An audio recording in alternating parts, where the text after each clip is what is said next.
Research का काम जूं ही आगे बढ़ा तो उन लोगों पर कदम कदम पर हैरतों के पहाड़ टूट पड़े। कुरान हकीम के अल्फाज हरूफ में उन्हें एक ऐसी हिसाबी तरतीब नजर आई जिसके मुकम्मल इदराक के लिए उस वक्त तक बने हुए कंप्यूटर नाकाफी थे।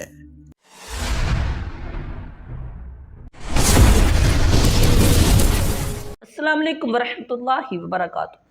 आज जो हमने वीडियो देखनी है वो बहुत ही ज़्यादा मालूमाती वीडियो है और उस वीडियो के थंबनेल पर लिखा हुआ है कि बिस्मिल्लाह में मौजूद हैरान कुन कैलकुलेशन, जिसके आगे सुपर कंप्यूटर भी बेबस हैं।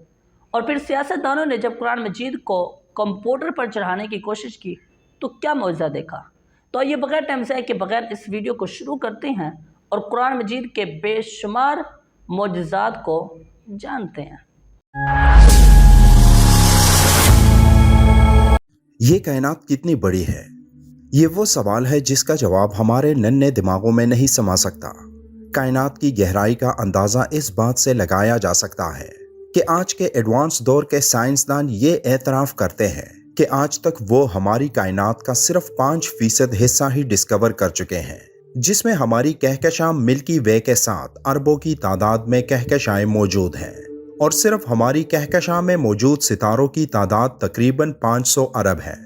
ये हिसाब लगाना किसी के बस की बात नहीं कि बाकी 95% कायनात में क्या होगा।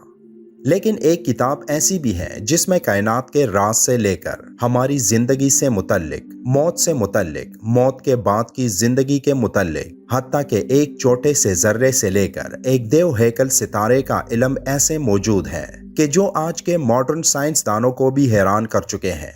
वो किताब कुरान मजीद है जिसको अल्लाह ने अपने आखिरी पैगंबर हजरत मोहम्मद सल्लल्लाहु अलैहि वसल्लम पर नाजिल फरमाई और जो क़यामत तक इंसानों के लिए एक राह हिदायत है।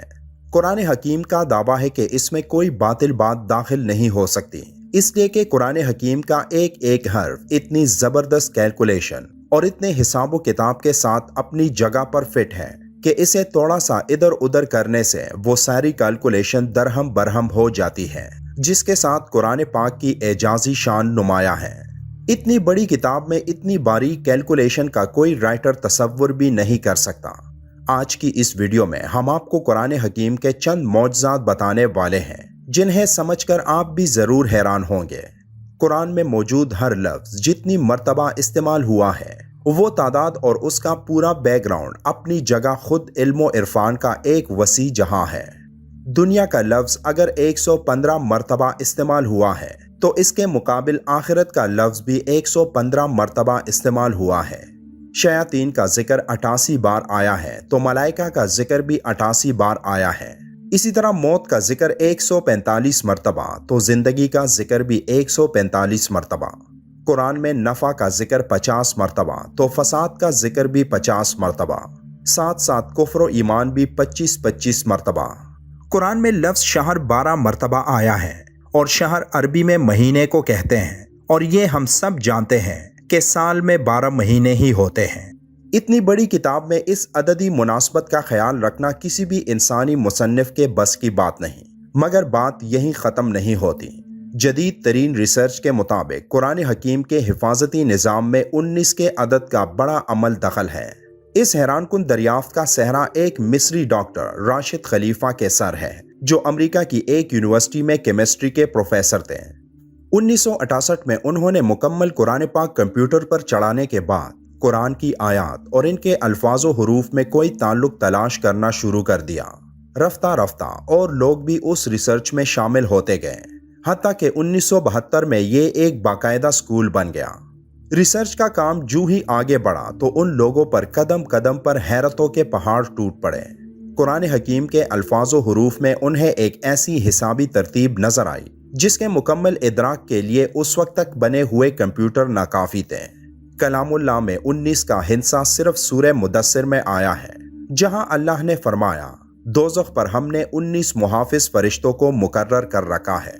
अब इसमें क्या हिकमत है ये तो रब ही जाने, लेकिन इतना अंदाजा जरूर हो जाता है कि 19 के अदद का ताल्लुक अल्लाह के किसी हिफाजती इंतजाम से है। फिर हर सूरत के आगाज में बिस्मिल्लाह को रखा गया है, गोया कि इसका ताल्लुक भी कुरान की हिफाजत से है, क्योंकि हम देखते हैं कि बिस्मिल्लाह के कुल हुरूफ भी 19 ही हैं।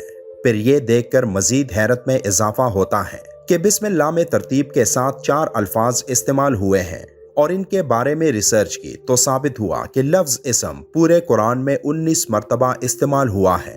لفظ الرحمن 57 مرتبہ استعمال ہوا ہے جو 19 ضرب 3 کا حاصل ہے، اور لفظ الرحیم 114 مرتبہ استعمال ہوا ہے جو 19 ضرب 6 کا حاصل ہے، اور لفظ اللہ پورے قرآن میں 2698 مرتبہ استعمال ہوا ہے جو 19 ضرب 142 کا حاصل ہے۔ لیکن یہاں بقیہ ایک رہتا ہے جس کا مطلب ہے کہ اللہ کی ذات پاک کسی حساب کے تابع نہیں اور وہ یکتا ہے۔ قرآن مجید کی سورتوں کی تعداد بھی 114 ہے جو 19 ضرب 6 کا حاصل ہے۔ سورہ توبہ کے آغاز میں بسم اللہ نازل نہیں ہوئی، لیکن سورہ نمل آیت نمبر 30 میں مکمل بسم اللہ نازل کر کے 19 کے فارمولے کی تصدیق کر دی۔ اگر ایسا نہ ہوتا تو حسابی قاعدہ فیل ہو جاتا۔ اب آئیے حضور صلی اللہ علیہ وآلہ وسلم پر اترنے والی پہلی وحی کی طرف۔ یہ سورہ علق کی پہلی 5 آیات ہیں اور یہی سے 19 کے اس حسابی فارمولے کا آغاز ہوتا ہے۔ ان 5 آیات کے کل الفاظ 19 ہیں اور ان 19 الفاظ کے کل حروف 76 ہیں جو ٹھیک 19 ضرب 4 کا حاصل ہے۔ لیکن بات یہی ختم نہیں ہوتی۔ جب سورہ علق کے کل حروف کی گنتی کی گئی تو عقل ورطہ حیرت میں ڈوب گئی کہ اس کے کل حروف 304 ہیں جو 76.4 کا حاصل ہے۔ عقل یہ دیکھ کر حیرت کی گہرائیوں میں مزید ڈوب جاتی ہے کہ قرآن پاک کی موجودہ ترتیب کے مطابق سورہ علق قرآن پاک کی 96 نمبر سورت ہے۔ اب اگر قرآن کی آخری سورت سورہ الناس کی طرف سے گنتی کریں تو اخیر کی طرف سے سورہ علق کا نمبر 19 بنتا ہے، اور اگر قرآن کی ابتدا سے دیکھیں تو اس 96 نمبر سورت سے پہلے 95 سورتیں ہیں جو ٹھیک 19 ضرب 5 کا حاصل ضرب ہے، جس سے یہ بھی ثابت ہو جاتا ہے کہ سورتوں کے آگے پیچھے کی ترتیب بھی انسانی نہیں بلکہ اللہ تعالیٰ کے حسابی نظام کا ہی ایک حصہ ہے۔ قرآن پاک کی سب سے آخر میں نازل ہونے والی سورت سورہ نصر ہے۔ یہ سن کر آپ پر پھر ایک مرتبہ خوشگوار حیرت طاری ہوگی کہ اللہ پاک نے یہاں بھی 19 کا نظام برقرار رکھا ہے۔ پہلی وحی کی طرح آخری وحی سورہ نصر ٹھیک 19 الفاظ پر مشتمل ہے۔ یوں کلام اللہ کی پہلی اور آخری سورت ایک ہی حسابی قاعدے سے نازل ہوئی۔ سورہ فاتحہ کے بعد قرآن حکیم کی پہلی سورت سورہ بقرہ کی کل آیات 286 ہیں۔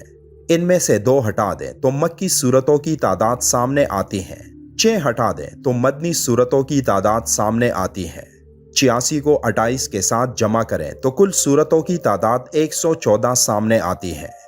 آج جبکہ عقل کو سائنسی ترقی پر بڑا ناز ہے تو قرآن پاک پھر اپنا چیلنج دہراتا ہے۔